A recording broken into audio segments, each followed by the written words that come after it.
friends, welcome back to Food Prep Guide. We're back in the kitchen with another preservation tutorial. This time I am here with my basil harvest, which means it is pesto time. My children helped me de-stem all this basil last night, so it's ready to go this morning. If you have ever made pesto and within 10 to 20 minutes of letting it sit out at room temperature, it turned like this kind of yucky brown color, I'm going to share the secret with you today about how to keep your basil pesto vibrant green for the entire time that you're going to be preserving it. Now, unfortunately, we can't can pesto safely because of the oils and the cheeses and the nuts and stuff like that that's in it. So I'm also going to share the way that I put up a year's supply of pesto for my family without canning. Let's get started. Okay, y'all, you ready for this secret to vibrant green pesto? It is blanching your basil first with a secret ingredient, and that is 1 tablespoon of baking soda. So I have boiling water right here, and I'm just going to put in a tablespoon of baking soda.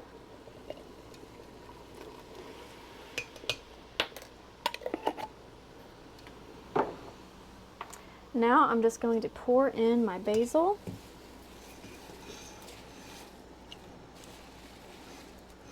I have a lot of basil here, so we're going to have a lot of pesto to make.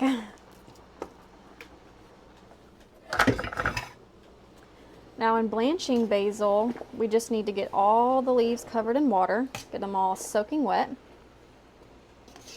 And it only needs to stay in that water, that boiling water, for about a minute. So I'm just going to keep kind of gently stirring this, making sure all the leaves get covered in that baking soda water, because that's what's going to keep this basil nice and vibrant green throughout the storage process. Okay, it's been almost a minute. I'm going to turn the heat off, bring my strainer bowl over here, and then I'm just going to start ladling the basil into this strainer bowl.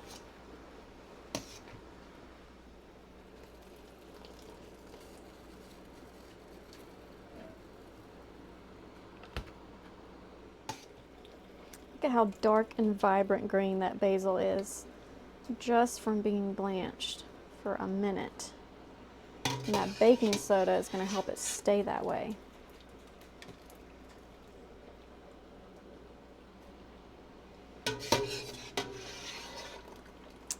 Okay. The basil doesn't need to be perfectly dry in order to make our pesto, but I'm going to let this sit and drain just for a few minutes so that it's not completely sopping wet, and then we'll get started with our recipe. That basil is draining and cooling off, so it's not too hot to touch. And in the meantime, let's talk about the ingredients that we need. We're going to need minced garlic, salt, pepper, olive oil, lemon juice, some Parmesan cheese, and some pine nuts. I have gone ahead and chopped all my pine nuts and the Parmesan cheese just to make it easier to blend. I have found that it's easier to pre-blend up the nuts and the cheese before adding to the basil pesto mixture. It just mixes more evenly that way. So we're going to be using our food processor for this. You could do this with a blender as well. I just processed the the pine nuts and the Parmesan cheese, so that's what's in this bowl. So to start, we are going to need 3 cups of basil.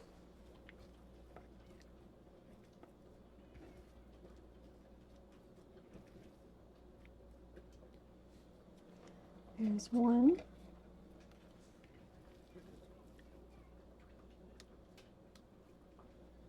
2. And 3.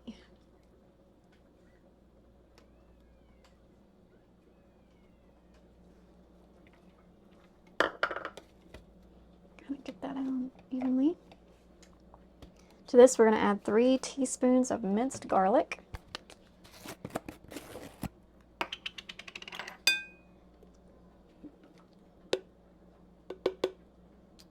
One,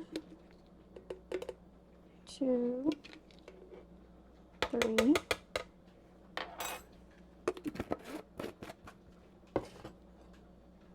To that, we'll add a 1/4 cup of pine nuts. I have made this many times with just pumpkin seeds. So if you don't have pine nuts, you could substitute pumpkin seeds. One year I made it with sunflower seeds, and that was pretty good too. To that, we'll add a heaping teaspoon of salt. What do I do with my mix?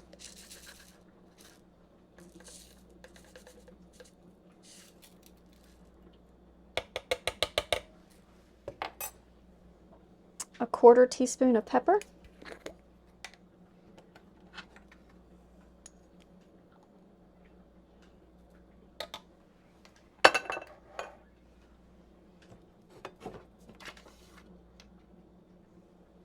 And to that, we'll add 1/2 cup of grated or chunked up Parmesan cheese.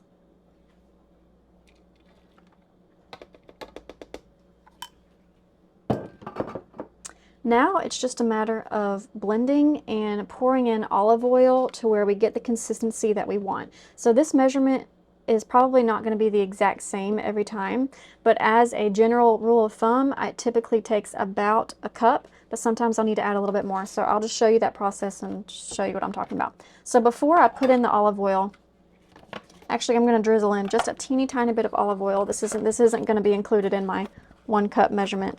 Just enough that's going to give these ingredients a little bit of lubrication to move around a little bit. So I'm going to process for a few seconds. I'm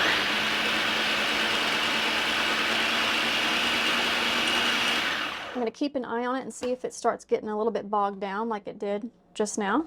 So I'm going to get a spatula, just push that down, kind of scrape it off the sides, get that part kind of unbogged down from the blade. Okay, so now, this time we're going to use this tube part here, and I'm going to measure out a cup of olive oil.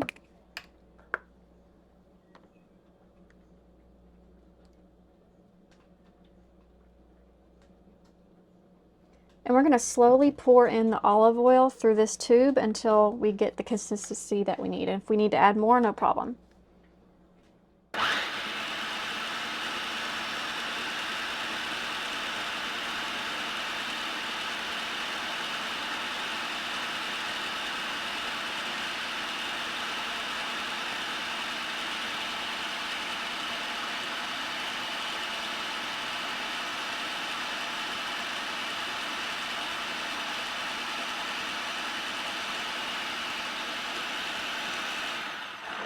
Still have about 1/2 cup of olive oil left, but I'm going to scrape down the sides again.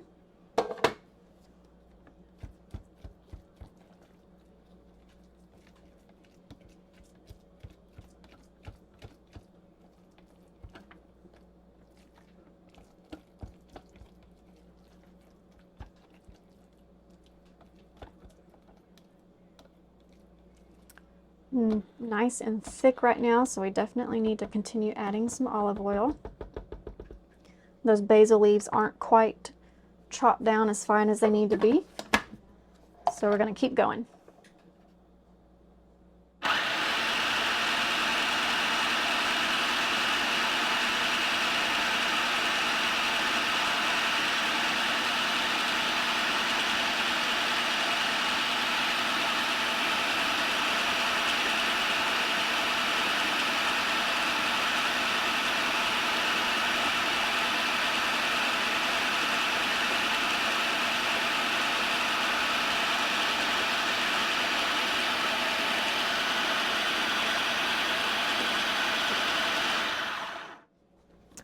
Okay, let's scrape this around and see where we're at.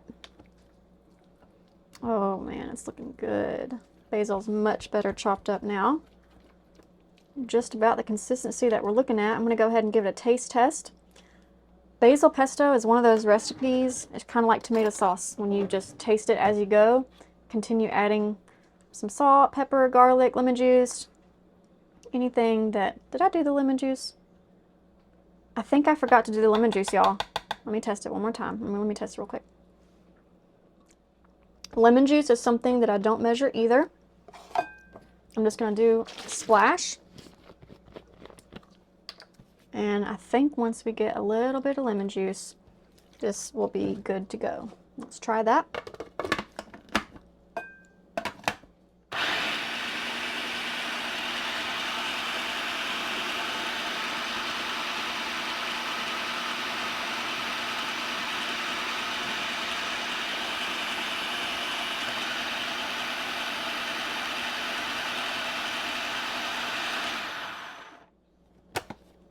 Okay, taste test after that lemon juice.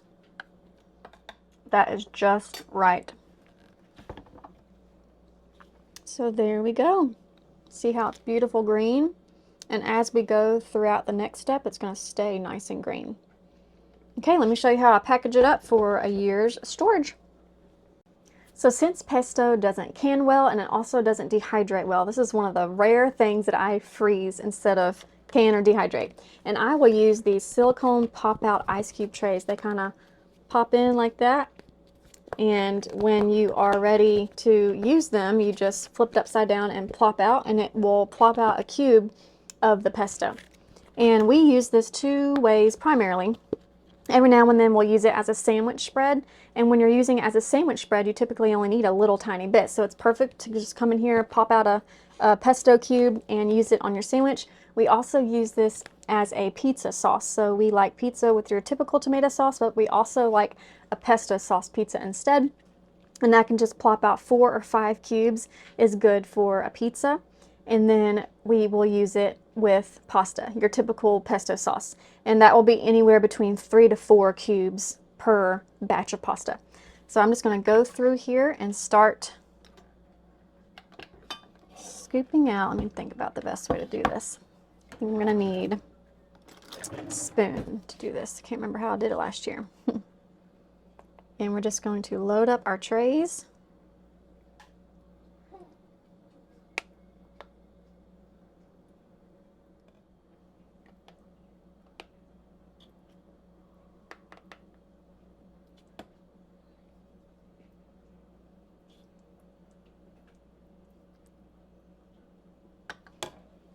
Okay, there we go. These are going to go into the freezer. I have several more trays to do.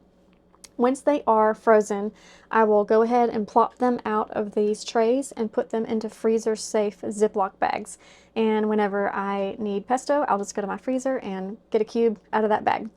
I have a lot more pesto to do, so I will continue with this and we will see y'all next time. Bye.